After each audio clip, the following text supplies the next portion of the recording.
Gold, trusted gold buyers. మీరు తాకట్టు పెట్టిన బంగారాన్ని విడిపించి ఈ రోజు ఉన్న మార్కెట్ ధరకు కొనబడను.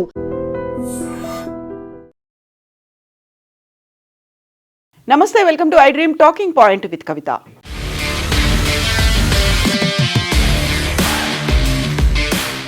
ఆపరేషన్ సింధూర్ మే నెలలో జరిగింది. ఈ సంవత్సరం 2025లో 4 రోజుల పాటు కొనసాగింది.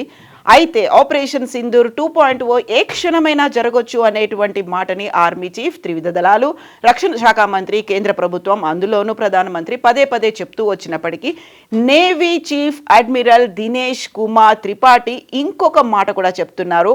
Operation Sindoor is still in progress. Operation Sindoor అనేది ఇప్పటికీ కొనసాగుతూనే ఉంది. 4 రోజుల పాటే విపరీతమైనటువంటి డ్యామేజ్ జరిగింది. అంతర్జాతీయంగా పాకిస్తాన్కి రావాల్సినటువంటి, పాకిస్తాన్ పోర్టులకి చేరాల్సిన దాంట్లో ట్రేడ్స్ అనేవి అంతర్జాతీయంగా కట్ చేసుకున్నాయి. అందువల్లే 10 నుంచి 15% మేర ఈసారి పాకిస్తాన్ ట్రేడ్స్ మీద ఇంపాక్ట్ కల్పించింది. బట్ ఆపరేషన్ సింధూర్ అనేది ఇప్పటికీ కూడా కొనసాగుతూనే ఉంది. ఏం జరుగుతోంది అనేది నేను పబ్లిక్ డొమైన్లో చెప్పదలుచుకోలేదు అనే మాటని navy chief admiral Dinesh Kumar Tripathi చెప్పారు. Every year December 4th navy day అనేది జరుగుతుంది. గత నేవీ డే నుంచి 2024 December 4th నుంచి ఈ ఇయర్ నేవీ డేకి మధ్యలో 12 నెలల్లో వాళ్ళు సాధించినటువంటి విజయాన్ని, నేవీ పరంగా సాధించినటువంటి విజయాలని నేవీ డే ముందు పత్రికాముఖంగా అందరికీ అందించడం అనేది ఒక సంప్రదాయంగా వస్తుంది. అందులో భాగంగానే ఫస్ట్ ఆపరేషన్ సింధూర్ గురించి మాట్లాడారు. ఆపరేషన్ సింధూర్ ఇప్పటికీ కొనసాగుతూనే ఉంది. ముందస్తు హెచ్చరికలు లేకుండా ఘర్షణలు చెలరేగవచ్చు.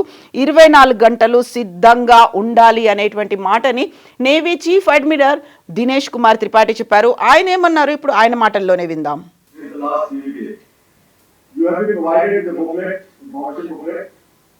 been provided the booklet, information booklet, but for those who don't have, and especially people who are watching online, I would highlight certain salients as to what has happened. To start with Operation Sindoor,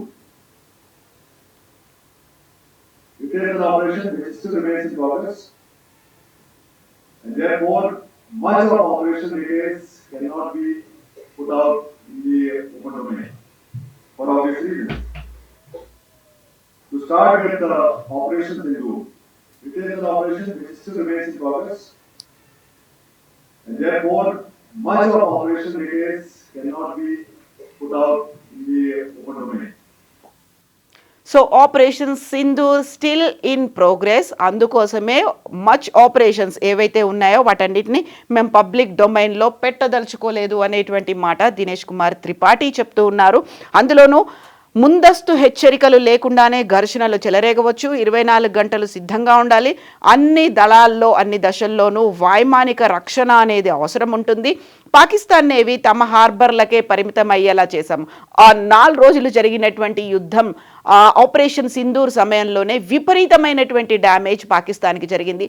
హార్బర్ల నుంచి బయటికి కూడా రాలేని పరిస్థితి. ఆ పోర్టులని దాటి బయటికి వస్తే ఏం జరుగుతుందో అనేటువంటి భయంతోనే పాకిస్తాన్ నేవీ అనేది ఉంది. ఆ తర్వాత మక్రాన్ ఏదైతే ఉందో, మక్రాన్ జలసంధి దగ్గర మాత్రమే వాళ్ళ హార్బర్లని, పోర్ట్లని పెట్టుకొని ఉన్నారు అనేటువంటి మాటని దినేష్ కుమార్ చెప్తున్నారు. దీంతో పాటుగానే జరిగినటువంటి డ్యామేజ్ అంతర్జాతీయ స్థాయిలో 10 నుంచి 15% మేర ట్రేడ్స్ ద్వారా వాళ్ళకి నష్టం జరిగింది. అదే బిగ్గెస్ట్ డిక్లైన్గా చెప్తున్నారు. బట్ ఇప్పటికీ కూడా కొనసాగుతూనే ఉంది ఆపరేషన్ సింధూర్ అనేటువంటి మాటను కూడా చాలా క్లియర్గా చెప్పారు. దీంతో పాటుగా గతంలో కూడా పదే పదే అదే మాట చెప్తూ వస్తున్నారు. భారతదేశానికి సంబంధించి రక్షణ శాఖ మంత్రి రాజ్నాథ్ సింగ్తో పాటుగా ప్రధానమంత్రి Narendra Modi, chief of defence staff, ఇవందరూ కూడా చెప్తున్నటువంటి మాట అది. సో ఇప్పుడైతే చాలా క్లియర్గా చెప్పారు నేవీ చీఫ్, ఆపరేషన్ సింధూర్ కొనసాగుతోంది అనేటువంటి మాట ఒక సంచలనమైనటువంటి ప్రకటన. పాకిస్తాన్పై సైనిక పరంగానే కాకుండా ఆర్థిక పరంగాను కూడా తీవ్ర ఒత్తిడి తెచ్చింది అనేది దినేష్ కుమార్ త్రిపాఠి చెప్తున్నటువంటి మాట. తమ క్యారియర్ యుద్ధ సమూహం మోహరింపుతో సహా దూకుడుగా మేము ముందుకు వెళ్ళాము. అలా వ్యవహరించడం వల్లే పాకిస్తాన్ నౌకాదళం తమ నౌకలను కేవలం పోర్టుకి మాత్రమే పరిమితం చేసింది అనేటువంటి మాటని సగర్వంగా నేను చెప్తున్నాను అంటూ దినేష్ కుమార్ త్రిపాఠి నేవీ డే సందర్భంగా తాము సాధించినటువంటి విజయాల గురించి గర్వంగా చెప్తున్నాను అనే మాటను చెప్పారు. ఈ ఆపరేషన్ ఫలితంగా పాక్కు వచ్చే వాణిజ్య నౌకల సంఖ్య తగ్గడంతో పాటుగా వాటి బీమా వ్యయం కూడా విపరీతంగా పెరిగిపోయింది. ఇదంతా ఒక రకంగా ఒక పక్కన ఆర్మీ బేస్ క్యాంపులు, ఆ తర్వాత పోర్టుల పరంగా ఉన్నటువంటి నౌకలు, వీటన్నిటిని ధ్వంసం వల్ల ఆర్థికమైనటువంటి భారం పడింది. ఆ తర్వాత వాణిజ్యపరంగా కూడా పాకిస్తాన్ మీద విపరీతమైనటువంటి భారం పడింది అనేది, అందువల్లే ఈ కీలక ఆపరేషన్ ఇంకా కొనసాగుతోంది అనే మాట. బట్ ఏం చేస్తున్నాము అనేది మాత్రం పబ్లిక్ డొమైన్లో మేము చెప్పదలుచుకోలేదు అనేది దినేష్ కుమార్ త్రిపాఠి చెప్తున్నటువంటి మాట. సో ఆపరేషన్ సింధూర్ తర్వాత ఇప్పటికీ కొనసాగడం, దాంతో పాటుగా ఈ పోర్టులకి మాత్రమే పరిమితం అవడం అనేటువంటి విషయాల్ని ఈ రోజు వెల్లడించారు దినేష్ కుమార్. పాక్ని మేము పూర్తిగా కట్టడి చేశాము. నౌకాదళం ప్రదర్శించినటువంటి తీవ్రమైనటువంటి దూకుడు, సకాలంలో తీసుకున్నటువంటి చర్యలే పాక్ నౌకాదళం వెనక్కి తగ్గడానికి కారణమయ్యాయి అనేటువంటి మాట. దీంతో పాటుగా గణనీయమైనటువంటి సంఖ్యలో వాణిజ్య నౌకలు పాకిస్తాన్కు ప్రయాణించడానికి నిరాకరించాయి. అంతర్జాతీయంగా ఉన్నటువంటి ట్రేడ్ ఒప్పందాల్లో భాగంగా పాకిస్తాన్ పోర్టుకి చేరుకోవడానికి సిద్ధంగా ఉన్నటువంటి విదేశీ నౌకలు కూడా పాకిస్తాన్కు వెళ్ళడానికి ఇప్పుడు వెనకాడుతున్నాయి అనేటువంటి మాటను చెప్పాడు. ఇది పాక్ ఆర్థిక వ్యవస్థపై అదనపు భారాన్ని మోపింది అనేటువంటి మాట. గత 7-8 నెలలుగా పాకిస్తాన్తో నెలకొన్న శత్రుత్వాల నేపథ్యంలో అడపాదడపా అక్కడ కాన్ఫ్లిక్ట్స్, ఒక వార్ జోన్ అనేది కనిపిస్తుంది. ఆ తర్వాత పాకిస్తాన్ కూడా రెచ్చగొట్టే వ్యాఖ్యలు చేస్తూ వస్తోంది. పాకిస్తాన్ కూడా చెప్పింది భారతదేశం వెనకడుగేసింది, శాంతి ఒప్పందంతో భారతదేశమే వచ్చింది అనేది. బట్ తాము సాధించినటువంటి విజయాల గురించి నేవీ చీఫ్ అయితే ఈరోజు వివరించారు. భారత నౌకాదళం పశ్చిమ అరేబియా సముద్రంతో సహా అన్ని కీలక ప్రాంతాల్లో అధిక కార్యాచరణ సంసిద్ధతను నిర్వహించింది అనేటువంటి మాట. And that is going on, that is in progress అనేటువంటి మాటను కూడా చెప్తున్నారు. భారతదేశ భద్రతకి మేము కట్టుబడి ఉన్నాము అనేటువంటి మాట. సో ఇదే మాటని పదే ప్రధానమంత్రి నరేంద్ర మోదీ, కేంద్ర మంత్రి Rajnath Singh, chief of defence staff general Anil చౌహాన్లు కూడా ఆపరేషన్ సింధూర్ ముగియలేదు, ఇంకా కొనసాగుతోంది అనేటువంటి మాట చెప్పారు.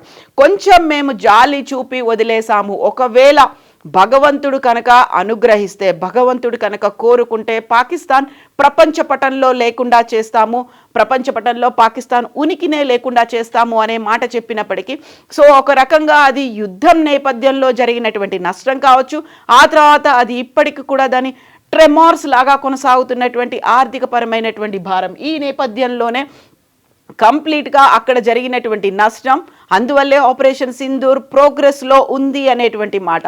ఒక రకంగా ఇప్పటికీ త్రివిధ దళాలు అయితే సిద్ధంగా ఉన్నాయి.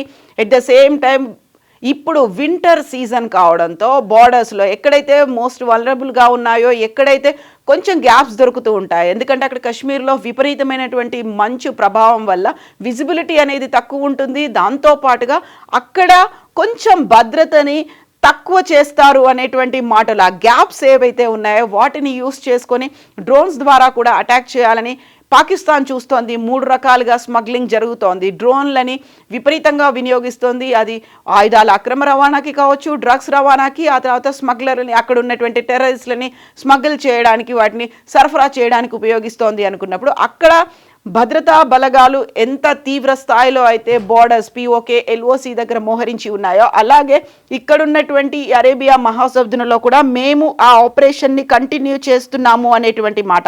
పశ్చిమ అరేబియా సముద్రంతో సహా అన్ని ప్రాంతాల్లో భారత నౌకాదళం అలర్ట్గా ఉంది అనేటువంటి మాటని. సో ఆపరేషన్ సింధూర్ 2.0 అంటే డైరెక్ట్గా జరిగేటువంటి ప్రచ్ఛన్న యుద్ధం ఎప్పుడైనా జరగవచ్చు అనే మాట.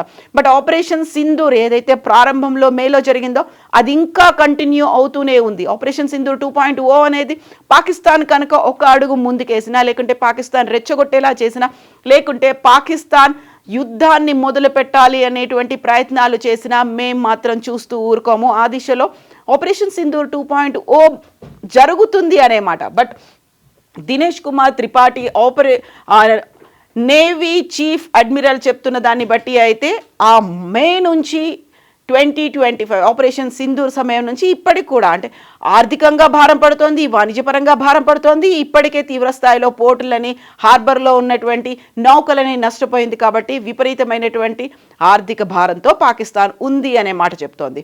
బట్ ఈ మాటలు వీటన్నిటి నేపథ్యంలో పాకిస్తాన్ కూడా అలర్ట్ అవుతోంది. అక్కడ బంకర్లను నిర్మించుకుంటోంది. ఎట్ ద సేమ్ టైం ఏదైతే 9 ఎయిర్ బేస్లని ఆపరేషన్ సింధూర్ సమయంలో భారతదేశం ధ్వంసం చేసిందో వాటికి పునర్నిర్మించుకుంటోంది, చదును చేస్తోంది అనేటువంటి శాటిలైట్ పిక్చర్స్ కూడా భారతదేశాన్ని నిఘా వ్యవస్థ దగ్గర ఉన్నాయి. ఇప్పటికీ అక్కడ ఉన్నటువంటి నూర్ఖాన్ ఎయిర్ బేస్ కావచ్చు, ఏ ఎయిర్ బేస్ల మీద అయితే 9 ఎయిర్ బేస్ల మీద భారతదేశం అటాక్ చేశామని చెప్పింది. ఎట్ ద సేమ్ టైం అక్కడ ఉన్నటువంటి టెర్రరిస్టుల బంకర్లను కూడా ధ్వంసం చేసింది, టెర్రరిస్ట్ బేస్ క్యాంపులను కూడా ధ్వంసం చేసింది. ఒక రకంగా టెర్రరిస్ట్ బేస్ క్యాంపులు అనేవి 72 చోట్ల కూడా లాంచ్ ప్యాడ్లను ఏర్పాటు చేసుకున్నాయి. కేవలం బోర్డర్ సమీపంలో 12 ఉంటే మిగతా 60 సుదూరమైనటువంటి బోర్డర్కి దూరంగా ఉన్నటువంటి ప్రాంతాల్లో కూడా లాంచ్ ప్యాడ్లని టెర్రరిస్టులు ఏర్పాటు చేసుకుంటున్నారు. ఎట్ ద సేమ్ టైం ఆర్మీకి సంబంధించి మేలో ధ్వంసం అయితే ఇప్పటికీ వాటిని మెల్లిమెల్లిగా వాటిని చదును చేసుకునే పని, మెల్లిగా వాటిని ప్రారంభించే పనిలో అయితే పాకిస్తాన్ ఉంది. ఆర్మీ వాటిని రెడీ చేసుకుంటోంది. వాటికి సంబంధించినటువంటి ఉపగ్రహ ఛాయాచిత్రాలు భారతదేశ నిఘా వ్యవస్థల దగ్గర కూడా ఉన్నాయి. సో వాళ్ళు కూడా అలర్ట్ అవుతున్నారు, వాళ్ళు కూడా ముందుకు రావడానికి లేకుంటే యుద్ధానికి ప్రిపేర్ అవుతున్నారు అనేటువంటి అంచనాలు ఉన్నాయి. సో ఇప్పుడు నేవీ చీఫ్ అడ్మిరల్ చెప్పినటువంటి ఈ మాటలు మరికొంత ఊతమిస్తున్నాయి. ఏ క్షణమైనా ఏమైనా జరగవచ్చు, మేము 24 గంటలు అలర్ట్గా ఉన్నాము, అన్నోటీస్డ్గా కావచ్చు, వితౌట్ ఎనీ సిగ్నల్ కూడా రావచ్చు. కాబట్టి మేము పక్కా ప్రణాళికతోనే ముందుకెళ్తున్నాము అనేటువంటివి దినేష్ కుమార్ చేస్తున్నటువంటి వ్యాఖ్యలు. యాక్చువల్గా ఆపరేషన్ సింధూర్ సమయంలో ఏం జరిగింది, ఎందుకని పాజ్ చేశారు, ఎవరు దానికి ఒప్పించారు, వెనకాల అమెరికా ఉందా లేకుంటే పాకిస్తాన్ ఒత్తిళ్ళకి మనం తలొగ్గామా, ఇలాంటివన్నీ బోల్డన్ని క్వశ్చన్ మార్క్స్ వచ్చినప్పటికీ కూడా మేము చూపించినటువంటి ప్రభావం ఇది అనేది మాట ఇప్పుడు దినేష్ కుమార్ త్రిపాఠి అయితే చెప్తున్నారు. యాక్చువల్గా ఆపరేషన్ సింధూర్కి సంబంధించి ఎందుకని అంత క్యూరియాసిటీ అనేది నెలకొని ఉంది, మీరేమనుకుంటారో కామెంట్స్ రూపంలో తెలియచేయండి. నిజంగా ప్రస్తుతం ఉన్నటువంటి సమాజం దేనికి ప్రయారిటీ ఇస్తుంది? ఆర్థిక సంబంధాల చుట్టూ మాత్రమే తిరుగుతుంది. మళ్ళీ ఎన్నికలంగానే చాలా విరక్తి కలుగుతాం. మంచి అనిపిస్తుంది కదా, లేడీస్ కూడా ఛాలెంజింగ్ జాబ్స్ చేసినప్పుడు చాలా బాగుంటది. ట్రాఫిక్ అసిస్టెంట్స్ గా నియమించిన ట్రాన్స్జెండర్స్ అందరితో సాల్యూట్ చేయించుకుంటున్నారు. ఫుడ్ డెలివరీ ఇవ్వటానికి వెళ్ళినటువంటి డెలివరీ బాయ్ అనిల్ పై కళ్ళ ముందు